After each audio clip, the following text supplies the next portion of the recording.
I'm excited to get it going. Our first guest is one of the sharpest dressed men on the planet.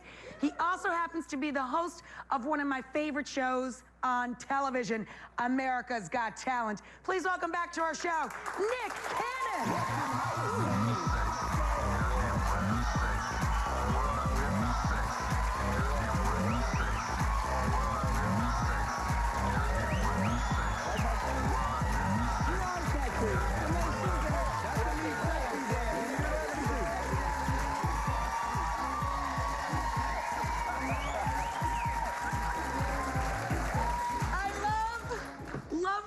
Out to your own song. Yes. Me Sexy. Yeah. From the CD. Everybody got a little me sexy in it. Bring your inner sexy out. I love the name of this CD, White People Party Music. Yeah. White people know how to have a good time. They know how to party. It happens. Can you define white people party music for me? Rick Springfield, Jesse's Girl. Yes. You know what I mean? A little Journey. Yes. All of that. That's right. Good. Young Don't MC, stop Bust the believing, Move. baby. Yeah. Oh yeah. That's all. That's good music right there. I do love those shoes, man. These are. They are phenomenal. That is so bad. I didn't put my foot on the kitchen table. I'm That's sorry. all right. I don't mind. Those are some phenomenal slippers. Thank you. Thank you.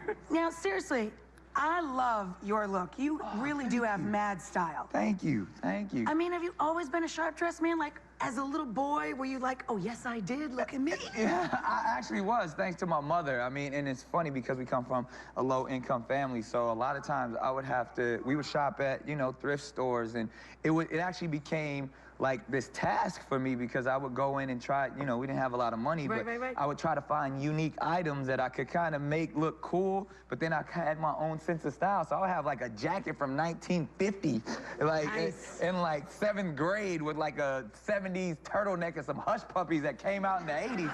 Yes, you did. And it was like, that was my own thing.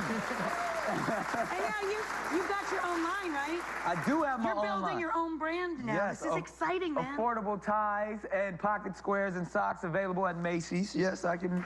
The Nick HALO line. You and I have visited a lot together. Yes. Did you know back in the day I was a white flower? Really? I was a Macy's white flower. I ran Macy's Marketplace way back in the day. I did not know that. Most embarrassing moment of my life, I was escorting the cast of Jelly's Last Jam and Gregory Hines during the Thanksgiving Day Parade, which was a huge storm. I sort of lost them, and then when I found them, I lost their bus. Oh, wow. Oh, it's not good. Yeah, that had to be. I know, but you know, I have a great memory. Gregory had to use the telephone, and we walked into Macy's so I could get him to the, you know, the code for the phone. And he danced me across the floor when Macy's was finished. That's awesome. The legendary Gregory Hines. Yeah. So, the kids, what are they, 2.5? 2.5 right now. Terrible twos. Terrific twos. Terrific twos. Who we going with? Yeah. Do they have Christmas lists this year? Every day they have Christmas lists. They want toys every day. Toys and treats. That's their thing. And we It's just like my dog. Exactly. Toys and treats. But we tell them don't use the word candy because, you know, anything can be a treat. So, you know, they want treats. So we give them lots of fruit and, you know, cakes and bars, the protein bars and stuff. So that's where we're at. And then with the, you know, Christmas that's what it's all about, you know. So now we're like baking things and it's about the process of being family and doing some real holiday stuff. So I know hopefully you can hook me up with some tips because I'm trying to get my bake on this year. I don't know. I'm great at fake-out baking. Things that look great that are not complicated. Hey, that's what I need in my life. I need it. Do you know what I want to know? What is on Mariah's Christmas list? Now, is she like simple? I want to know that too. But I mean, no, seriously, does she give you a list, or do you like write her a song? Nah, you know what it is, Make her dinner. It definitely has to be thoughtful. I mean, for someone like that who can buy whatever they want for themselves, it's all about a thoughtful gift. So I try to do like sweet, funny stuff that, you know, makes her smile. A lot of custom-made things. Anything that could be custom-made, where I took the time out, and if I hear her talking about something like, oh, I would love that, you go get something engraved with her name on it, or a poem when I write. She likes when I write, stuff like that. So, yeah, so stuff like that. Paintings. I'm not a good painter, but at least it came from the heart, baby. I was going to say, you paint? I know it's a stick figure, but it's a stick figure with love.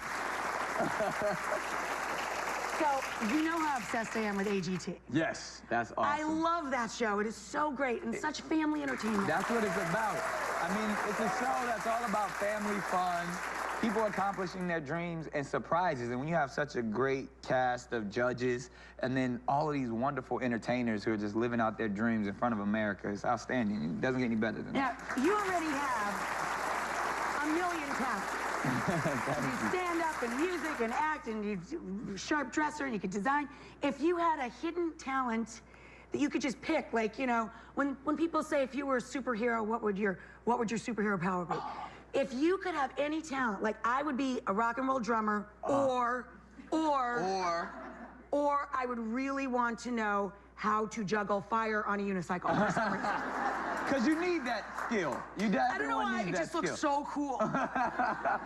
You know what I would have to say? I wish I could sing like Mariah Carey. I would. No. And I'm going to tell you why. Because in my house, there's a no singing clause. Because my wife does not want me to have a poor influence on my children's vocal ability. No. I can't even teach them how to sing the ABC. She was like, I will handle that. You don't. That is not in key. So I wish I had that same ability, because it just naturally comes out. Even when she talks, it's melodic. So I don't have that. Hey, I can't really say the name of it because it's daytime. Yes. But you have a big Showtime special coming up. It's blank. Nick Cannon. Nick Cannon. Yes. And it all started, I mean, it's one of those things where it's like, it's talking to like all the haters, but it's making fun of it in a sense, because Dave Chappelle, actually, I used to do a lot of work with Dave on his show and open up for him. And he had a segment where he was saying all the people that are taking his jobs in Hollywood. Yeah. And, you know, he got a call, and he was like, who's Nick Cannon? And his son was sitting right there, and he's like, Dad, Nick Cannon's hilarious. He's like, well, I'm glad you think he's so hilarious, because he just ran off with your school clothes money. And then he said, you know, something blank Nick Cannon, and then that just took off from there. So that's kind of what the special is named after. I love that, Yeah. you know, because, you know, I think everybody should be self-deprecating around the edges, you know? No one should be taking themselves too seriously. Absolutely. That's the best kind of humor when you think about it, to where you can show that you're a regular person and you can make fun of human like everybody else. Absolutely. I know I'm skinny with colorful, glittery socks and shoes on. I like it.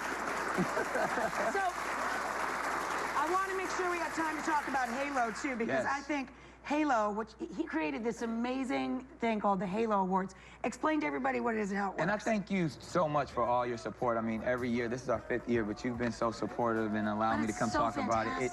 HALO stands for helping and leading others. And at TeenNick, we get the opportunity to not just always focus on celebrities, but shine that spotlight on young people who are doing amazing things in their community. And we found all these remarkable people.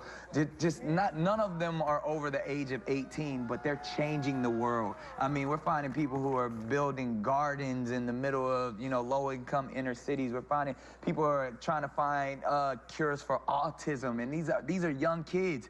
And to help further their mission, we donate to their cause, and we give them an experience of a lifetime. And this is our 5th year, and we're so excited about it. It is absolutely magical.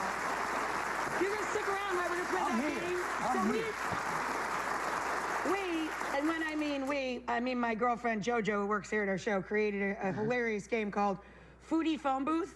We drop a phone booth, and then we ring the phone, and we wait for somebody to jump in, to be silly enough to jump in and answer, and then we have all these ridiculous questions to answer, and sometimes little stunts for them to do, and they can win prizes and stuff. It's pretty fun. We're gonna stick around and play the latest round of Foodie Phone Booth right after this.